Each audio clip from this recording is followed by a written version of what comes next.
এই গল্পটি শুরু হয়েছিল পিরোজপুর জেলার একটি ব্যস্ত বিকেলে। দামোদর শহরের অন্যতম প্রধান রাস্তা দিয়ে একটি অটোরিকশা দ্রুত গতিতে ছুটে চলেছে। অটোর মধ্যে বসে আছে জেলার নতুন প্রশাসক মিসেস নুসরাত ফারিয়া। যদিও পদাধিকার বলে তিনি একজন উচ্চপদক কর্মকর্তা ছিলেন, কিন্তু আজ তিনি একদম সাধারণ পোশাকে আছেন। একটি সাধারণ নীল সুতির শাড়ি এবং পায়ে স্যান্ডেল। তার পাশে বসে আছে ছোট বোন তানিশা। তারা দুজনে একটি শপিং মলে যাচ্ছিল শপিং করার জন্য। হঠাৎ তাদের অটোরিকশাটি একটি পুলিশ চেকিংয়ের পোস্টে এসে থামল। সামনে দাঁড়িয়ে আছে এক পুলিশ ইন্সপেক্টর, যার নাম আলামিন মাহমুদ। তিনি অটো চালককে কাগজপত্রের জন্য জিজ্ঞাসা করলেন। অটো চালক সব কাগজপত্র বের করে দেখালেন, কিন্তু আলামিন মাহমুদ সেগুলোতে খুঁত ধরলেন। তিনি বললেন, তোমার গাড়ির ইন্স্যুরেন্স নেই, পলিউশন সার্টিফিকেটও নেই, এখন বড় অঙ্কের চালান কাটবো। অটো চালক মহাসিন কাপা কাপা গলায় বলল, স্যার, কাগজগুলো তো আমার কাছে ঠিকই আছে, কিন্তু কিছু কাগজ আমি তাড়াহুড়োতে বাড়িতে ফেলে এসেছি। কাল আমি থানায় এসে সব দেখিয়ে যাব স্যার। কিন্তু আলামিন মাহমুদ তার কথা শুনলেন না। তিনি গম্ভীর মুখে বললেন, চালান তো কাটতেই হবে তোর, আর যদি চালান না কাটতে চাও তাহলে নগদ 5,000 টাকা দাও, নয়তো তোমার অটো বাজেয়াপ্ত করা হবে। এই অন্যায় আবদার শুনে পেছনে বসা ডিএম নুসরাত ফারিয়া ও তার বোন চুপচাপ করে সবটা দেখছিল। সেই মুহূর্তে অটো চালক বিনয়ের সঙ্গে ইন্সপেক্টর আলামিন মাহমুদকে বললেন, স্যার, আমি সবেমাত্র বাড়ি থেকে বেরিয়েছি। এইটা হলো দিনের প্রথম ট্রিপ। আমার কাছে স্যার সত্যি একটা টাকাও নেই। আমি কোথা থেকে আপনাকে 5,000 টাকা দেব? এই কথা শুনে আলামিন মাহমুদের মুখমণ্ডল শক্ত হয়ে গেল। তিনি হঠাৎ রাগে অটো চালকের গালে সজোরে একটি থাপ্পড় বসিয়ে দিলেন। অটো চালক ব্যথায় চুপচাপ মাথা নিচু করে দাঁড়িয়ে রইল। ইন্সপেক্টর তাকে ব্যঙ্গ করে বললেন, কাল তো নিশ্চয়ই তুই টাকা কামিয়েছিস, সেগুলো কোথায় গেল? সেই টাকা থেকেই কিছু টাকা দিয়ে দে, ভেজাল শেষ। এত ঝামেলার কি দরকার আছে? এই কথা শুনে নুসরাত ফারিয়া আর নিজেকে সামলাতে পারলেন না। তিনি ও তার বোন অটোরিকশা থেকে নেমে ইন্সপেক্টরের কাছে গেলেন এবং দৃঢ়কণ্ঠে বললেন, আপনি এই নিরীহ মানুষটিকে থাপ্পড় মারার কে? আপনি কি জানেন যে ওর রোজগারের উপর পুরো পরিবারের জীবন নির্ভর করে? যদি কোনো ভুল হয়ে থাকে তাহলে আপনি নিয়ম অনুযায়ী ব্যবস্থা নিন। এইভাবে থাপ্পড় মারা এবং জোর করে টাকা চাওয়া কোন ধরনের আইন? নুসরাত ফারিয়ার সাধারণ পোশাক দেখে আলামিন মাহমুদ তাকে একজন সাধারণ মেয়ে ভেবে বসলেন। তার কথা শুনে রেগে গিয়ে তিনি তাকে বললেন, তুই আমাকে আইন শেখাতে এসেছিস? মাঝখানে কথা বলার সাহস কি করে হয় তোর? বেশি কথা বললে তোকেও হাজতে পুরে দেব।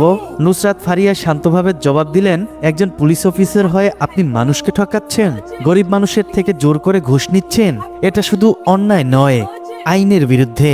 ফারিয়ার কথা শুনে আলামিন মাহমুদ এতটা রেগে গেলেন যে তিনি আর নিজেকে নিয়ন্ত্রণ করতে পারলেন না। তিনি ফারিয়ার গালে সজোরে সাপটে একটি থাপ্পড় মেরে দিলেন। তারপর তাকে বললেন, তুই আমাকে আইন শেখাবি? তোর আর তোর বোন তানিশাকে আমি জেলে পচাবো। এই অপ্রত্যাশিত ঘটনায় অটোচালক ভয় পেয়ে চুপ করে রইল। তবে ফারিয়া তার রাগ চেপে নিলেন। তিনি জানতেন আলামিন মাহমুদকে শাস্তি দিতে গেলে এখনই তার নিজের পরিচয় প্রকাশ করা উচিত নয়। তিনি শান্তভাবে বোনের হাত ধরে আবার অটোতে উঠলেন।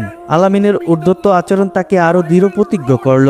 তিনি মনে মনে ঠিক করে নিলেন, এই অফিসারকে শিক্ষা দিতেই হবে। আইনকে যারা এইভাবে নিজেদের হাতের মুঠোয় নিয়ে নেয় তারা পুলিশ স্টেশনে থাকার যোগ্য নয়। অটো করে তারা শপিং মলে পৌঁছালো। ফারিয়া তার বোনের জন্য সুন্দর সুন্দর পোশাক কিনলেন। বাইরে ফারিয়াকে শান্ত দেখাচ্ছিল, কিন্তু ভিতরে ভিতরে তার পরিকল্পনা শুরু হয়ে গিয়েছিল। তিনি শুধু আলামিন মাহমুদকে নয়, পুরো ব্যবস্থারই পরিবর্তন ঘটাতে চাচ্ছেন। সেই রাতে তিনি মনে মনে সিদ্ধান্ত নিলেন, আগামীকাল সকালে তিনি অন্যভাবে আবার সেই থানায় যাবেন, কিন্তু এবার ডিএম হিসেবে নয়, একজন সাধারণ নাগরিক হিসেবে। পরের দিন সকালে ডিএম নুসরাত ফারিয়া তার গাড়ি না নিয়ে একটি সাধারণ অটোরিকশা করে থানায় পৌঁছালেন। তিনি সেদিন হলুদ রঙের একটি সাধারণ সালোয়ার কামিজ পরেছিলেন। থানায় ঢুকেই তার নজর পড়ল সামনের চেয়ারে বসে থাকা একজন ইন্সপেক্টরের উপর, যার নাম ছিল সুমিত রহমান। তিনি অলসভাবে টেবিলের উপর দুই পা রেখে দোলাতে দোলাতে মোবাইলে কথা বলছিলেন। ফারিয়া তার কাছে গিয়ে বললেন, স্যার, আমাকে একটা রিপোর্ট লিখাতে হবে। সুমিত তাকে থামিয়ে দিয়ে জিজ্ঞাসা করলেন, কার রিপোর্ট লিখাবি? আর জানিস এখানে রিপোর্ট লেখানোর জন্য ফি লাগে 1,000 টাকা। টাকা এনেছিস? এই কথা শুনে ফারিয়ার চোখ কুঁচকে রাগান্বিত হয়ে গেল। তিনি অবাক হলেন, এই থানায় এত খোলাখুলি দুর্নীতি চলছে এবং তিনি এই জেলার ডিএম হয়েও এর কোনো খবর পাননি। ফারিয়া নিজেকে শান্ত করে দৃঢ়স্বরে বললেন, স্যার, রিপোর্ট লেখানোর জন্য কোনো টাকা লাগে না। আপনি যে কাজটা করছেন সেটা শুধু ভুল নয়, বেআইনি। এটা উচিত নয়। সুমিত রেগে গিয়ে বললেন, কি বললি? আমি ভুল করেছি? তুই আমাকে আইন শেখাচ্ছিস?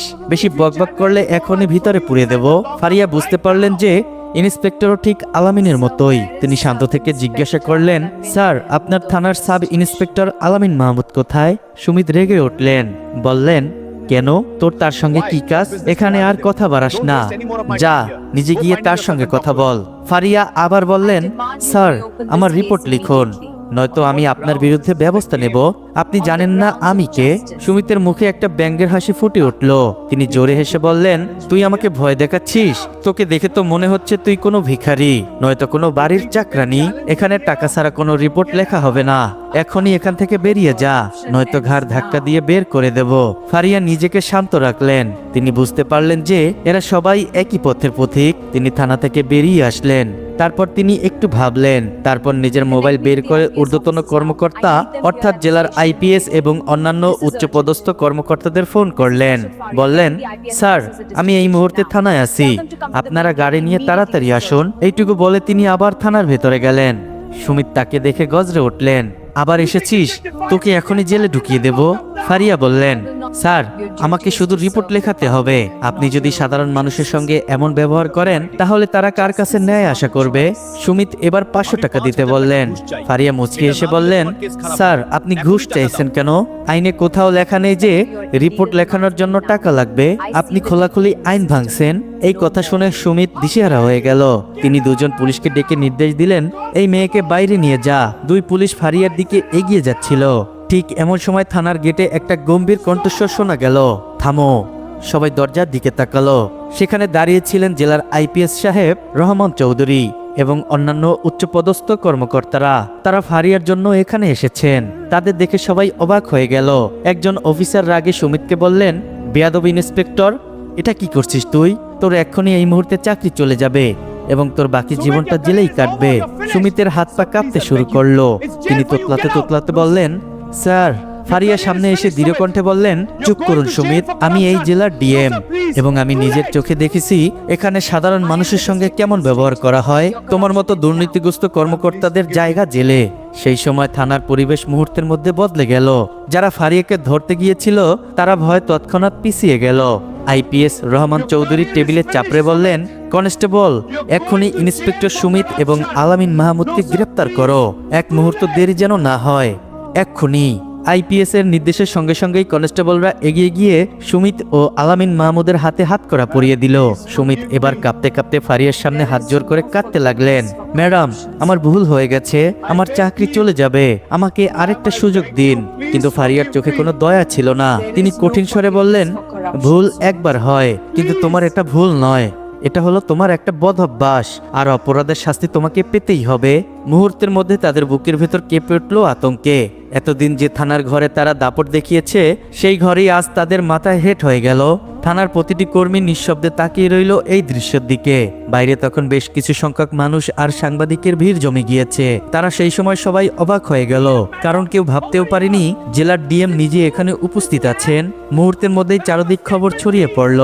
ডিএম নুসরাত ফারিয়া দুর্নীতিগ্রস্ত অফিসারদের হাতে নাতে ধরে ফেলেছেন। নুসরাত ফারিয়া ধীরে ধীরে বাইরে এসে ভিড়ের সামনে দাঁড়ালেন। চারপাশে শত শত চোখ ও ক্যামেরা তার দিকে তাকিয়ে আছে। মানুষগুলো প্রথমে চুপচাপ ছিল, তারপর একসাথে গুঞ্জন উঠল।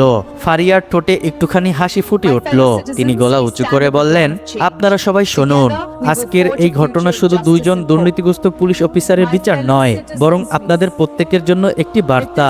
আইন কখনো দুর্বল নয়, দুর্নীতিগ্রস্ত মানুষ আইনের ভাবমূর্তি নষ্ট করে।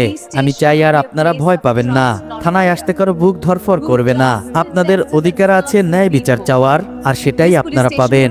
মানুষের ভিড় একসাথে হাততালি দিয়ে উঠল, যেন দীর্ঘদিনের জমে থাকা ভয় মুহূর্তেই গলে গেল। ফারিয়ার চোখে ভেসে উঠল তৃপ্তির ঝিলিক। তিনি আরো বললেন, কিন্তু মনে রাখবেন, অন্যায় যতই শক্তিশালী মনে হোক, শেষ পর্যন্ত ন্যায়ের জয় হয়। তোমরা সৎ থাকবে, অন্যায়কে ভয় পাবে না, তাহলেই ভবিষ্যৎ বদলাবে। তার কথায় চারপাশে গর্জে উঠল। মানুষের মধ্যে আওয়াজ উঠল, জয় ডিএম নুসরাতের জয় হোক। জয় ডিএম নুসরাতের জয় হোক। এদিকে পুলিশ ভ্যান এসে হাজির হলো। সুমিত আর আলামিন মাহমুদকে সেই ভ্যানে টেনে উঠানো হচ্ছে। তারা উঠতে উঠতে মাথা নিচু করে কাঁদছিল।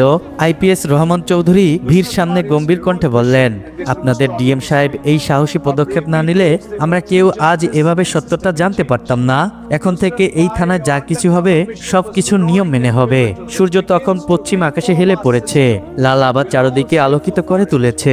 থানার সামনে দাঁড়িয়ে থাকা সাংবাদিক ও মানুষদের চোখে আজ ভয়ের বদলে আশা জন্মিয়েছে।